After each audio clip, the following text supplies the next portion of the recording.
बहुत समय पहले भारत के एक घने और हरे भरे जंगल में वीरू नाम का एक विशाल और बुद्धिमान हाथी रहता था। वीरू केवल आकार में बड़ा नहीं था, बल्कि उसके विचार और सोच भी बहुत ऊंचे थे। वह जंगल के सबसे अनुभवी जानवरों में से एक था और सभी जानवर उसकी इज्जत करते थे। वह हमेशा दूसरों की मदद करता और जंगल की शांति बनाए रखने में अहम भूमिका निभाता। जंगल में हर दिन जीवन सामान्य रूप से चल रहा। पक्षी चहचहाते, जानवर चरते और पेड़ हवाओं से बातें करते। पर एक दिन आसमान काला हो गया और बारिश महीनों तक नहीं हुई। धीरे धीरे नदियां सूख गईं, तालाबों में दरारें पड़ने लगीं और जमीन बंजर होती चली गई। पानी के अभाव में कई जानवर बीमार पड़ने लगे। जंगल में हाहाकार मच गया।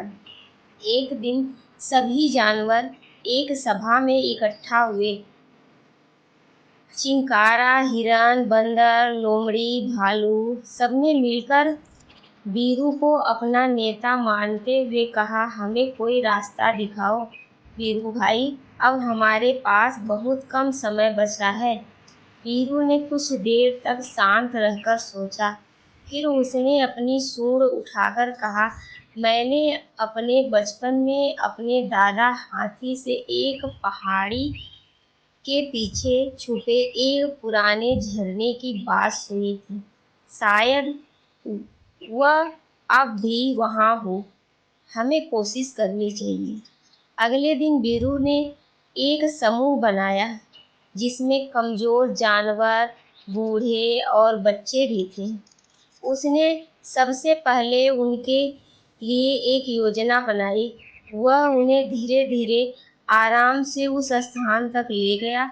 जंगल के रास्ते थे अब सूखे, पर वीरू ने कभी हार नहीं मानी। जब भी कोई जानवर थक जाता, वो उसे सहारा देता, बच्चों को अपनी पीठ पर बैठा लेता और सभी को हौसला देता।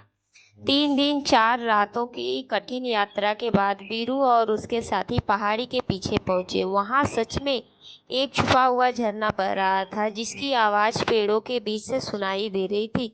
सभी जानवर खुशी से झूम उठे। उन्होंने झरने का साफ और मीठा पानी पिया और थकान मिटाई। वीरू ने वहीं पास में एक अस्थायी ठिकाना बनाया, जहां सभी जानवर आराम से रह सके, जब तक जंगल में दोबारा बारिश न हो जाए। धीरे धीरे जंगल की हालत सुधरने लगी और बारिश भी लौट आई।